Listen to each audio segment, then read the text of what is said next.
सरकार केंद्र के कानून का इंतज़ार नहीं करेगी। जिस प्रकार से प्राइवेट स्कूल्स को एक कानून के तहत रेगुलेट किया जाता है, जिस प्रकार से प्राइवेट हॉस्पिटल्स को, नर्सिंग होम्स को एक कानून के द्वारा रेगुलेट किया जाता है, उसी तरह से दिल्ली सरकार, अरविंद केजरीवाल जी की सरकार एक कानून लेकर आएगी। दिल्ली सरकार एक लॉन्ग टर्म सोल्यूशन के तहत एक कोचिंग इंस्टीट्यूट रेगुलेशन एक्ट लेकर आएगी। दिल्ली में जहां पर भी कोचिंग सेंटर्स बेसमेंट में क्लासेस चला रहे हैं, कोचिंग सेंटर्स इल्लीगली बेसमेंट में लाइब्रेरी चला रहे हैं, उन पर भी पिछले 3 दिन में सख्त कार्रवाई हो रही है। पिछले 3 दिन में राजेंद्र नगर, मुखर्जी नगर, लक्ष्मी नगर, प्रीत विहार एरियाज़ में कोचिंग सेंटर्स की बेसमेंट्स को सील किया गया है।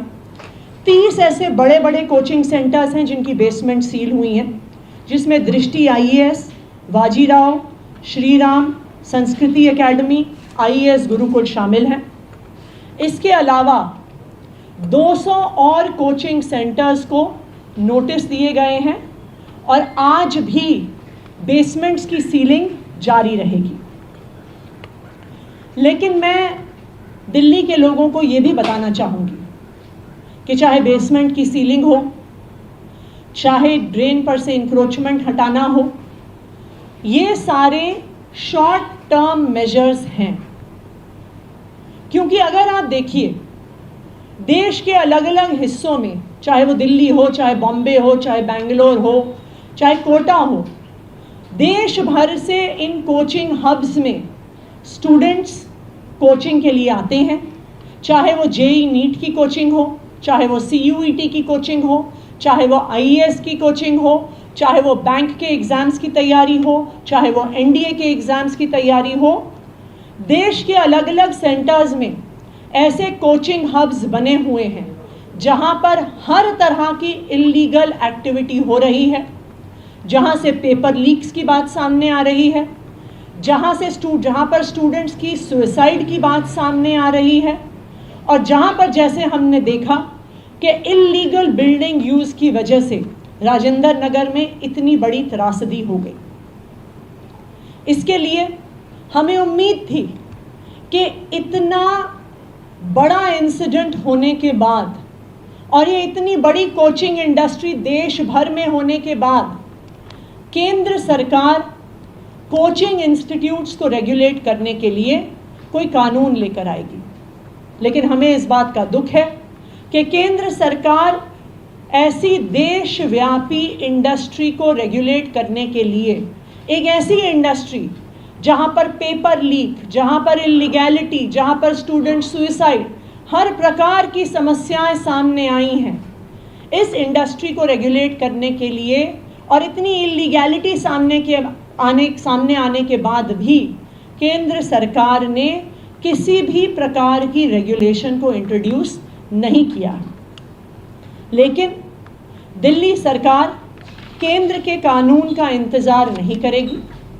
जिस प्रकार से प्राइवेट स्कूल्स को एक कानून के तहत रेगुलेट किया जाता है, जिस प्रकार से प्राइवेट हॉस्पिटल्स को, नर्सिंग होम्स को एक कानून के द्वारा रेगुलेट किया जाता है, उनके इंफ्रास्ट्रक्चर की गाइडलाइंस बनती हैं, उनकी रेगुलर इंस्पेक्शंस होती हैं, उनको रिकग्निशन दी जाती है, उसी तरह से दिल्ली सरकार, अरविंद केजरीवाल जी की सरकार एक कानून लेकर आएगी जो दिल्ली में चल रहे सारे कोचिंग इंस्टीट्यूट्स, चाहे वो IAS, IIT JEE, NEET, CUET, NDA, किसी भी एग्ज़ाम्स की तैयारी करवा रहे हों, उन सबको रेगुलेट करने के लिए दिल्ली सरकार एक लॉन्ग टर्म सोल्यूशन के तहत एक कोचिंग इंस्टीट्यूट रेगुलेशन एक्ट लेकर आएगी। इसमें कई पक्ष शामिल होंगे। सबसे पहले इंफ्रास्ट्रक्चर रेगुलेशन, कि कितना मिनिमम इंफ्रास्ट्रक्चर है जो कि एक कोचिंग इंस्टीट्यूट के पास होना चाहिए। जिस तरह से स्कूल्स, नर्सिंग होम्स, सबको एक इंफ्रास्ट्रक्चर रिक्वायरमेंट दी जाती है, तो जो कोचिंग इंस्टीट्यूशंस का रेगुलेशन एक्ट आएगा उसमें कोचिंग इंस्टीट्यूट्स की इंफ्रास्ट्रक्चर रिक्वायरमेंट होगी। टीचर्स के क्या क्वालिफिकेशंस हैं ये स्पेसिफाई किया जाएगा। तीसरा, कोचिंग इंस्टीट्यूट्स की फ़ीस को रेगुलेट किया जाएगा, क्योंकि ये भी एक परेशानी स्टूडेंट्स की सामने आई है कि बेइंतहा फ़ीस इन कोचिंग सेंटर्स द्वारा ली जाती है। चौथा, इन कोचिंग सेंटर्स को मिसलीडिंग एडवर्टाइजिंग करने से रोका जाएगा। एंड लास्टली और मोस्ट इम्पॉर्टेंटली, ये जो प्रोसेस होगा जिससे कोचिंग सेंटर्स रेगुलेट होंगे, ये वन टाइम प्रोसेस नहीं होगा, regular inspections in coaching centres की करी जाएंगी।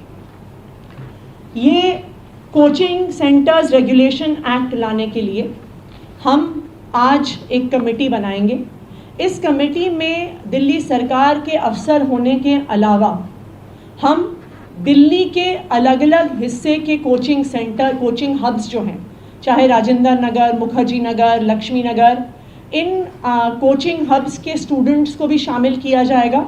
और जो स्टूडेंट्स अलग अलग एग्ज़ाम्स की तैयारी कर रहे हैं, चाहे IAS का हो, चाहे CA का हो, चाहे नीट JEE के एग्ज़ाम्स का हो, उनको इस कमेटी में शामिल किया जाएगा। हमने एक ईमेल एड्रेस भी इसके लिए बनाया है कि हम पब्लिक का फीडबैक इस कानून पे ले सकें, क्योंकि ऐसा कानून बनाने के लिए सबसे ज़रूरी है उन छात्रों का फीडबैक लेना जो छात्र इस कोचिंग प्रक्रिया से गुज़र रहे हैं या जो छात्र इस कोचिंग प्रक्रिया से गुज़र चुके हैं। मैं ईमेल एड्रेस अनाउंस कर रही हूँ, coaching.law.feedback@gmail.com, coaching.law.feedback@gmail.com, coaching.law.feedback@gmail.com। इस ईमेल एड्रेस को हम न्यूज़पेपर और FM रेडियो के माध्यम से भी पब्लिसाइज़ करेंगे। मेरा दिल्ली के सभी लोगों से ये अपील है और ख़ासकर के छात्रों से ये अपील है कि आप अपना फीडबैक ज़रूर दीजिए। जो कोचिंग में स्टूडेंट्स पढ़ रहे हैं उनकी रिक्वायरमेंट के हिसाब से इस एक्ट को बनाया जाएगा, रेगुलेशंस को बनाया जाएगा। हमारा ये मानना है कि ऐसा कानून ही एक लॉन्ग टर्म सॉल्यूशन है इस प्रकार की इलीगैलिटी और इस प्रकार की इरेगुलरिटी जो कोचिंग इंडस्ट्री में चल रही है, उसको एक लॉन्ग टर्म सॉल्यूशन देने। लेटेस्ट अपडेट के लिए हमारे चैनल न्यूज़ इंडिया फर्स्ट को लाइक, शेयर एंड सब्सक्राइब करें एंड यस, बेल आइकन को प्रेस करना ना भूलें।